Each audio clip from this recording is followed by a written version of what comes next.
What is the deep web, and how does it affect you?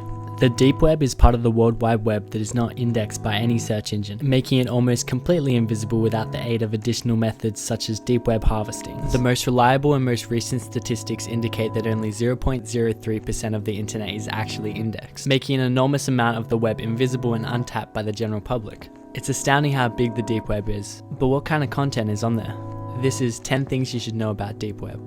The common conception of deep web are sites that intentionally aim to be anonymous. These sites that are published on an Onion domain can only be accessed through the Tor network, which is a free service that allows you to connect to these domains and encrypts and anonymizes your connection.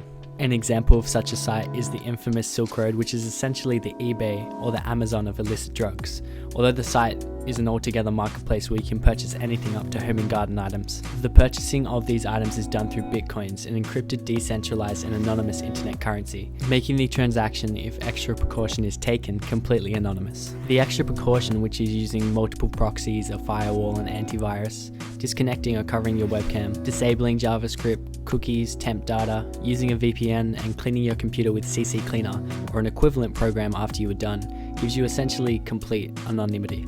With anonymity, you get a lot of undesirable content.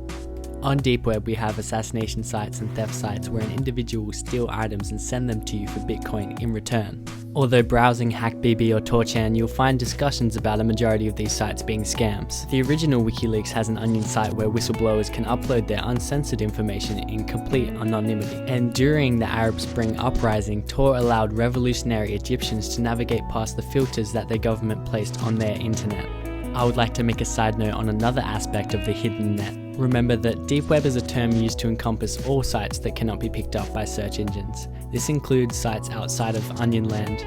These are sites that contain any of the following resources that make them untraceable by search engines. These are dynamic sites that update in real time, private sites that require registration before entry, sites that render differently depending on your IP address or location, sites that don't contain any links to other sites, or sites that contain non-HTML content. These sites, unlike Onion domains, are not anonymous to host and usually have a standard domain name.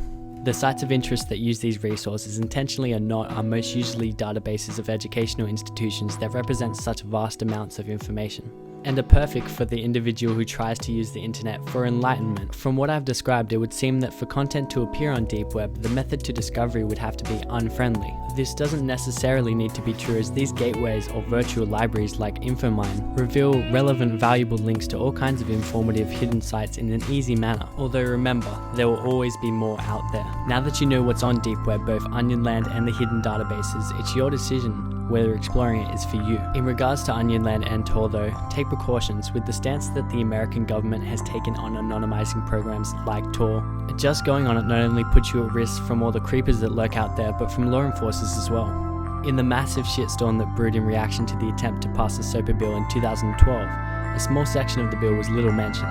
This section, if the bill had passed, would effectively have placed a ban on the use of Tor. I'll admit that the community on these sites may encourage criminal activity, but in all honesty, Tor is merely a tool, and criminal communication is not its only function. As beautifully said by Joel Falconer of The Next Web, Tor is not inherently about supporting child porn or any illegal activity, just as paper is not responsible when child porn is printed on it, and the postal service is not responsible when pedophiles share pictures in the mail.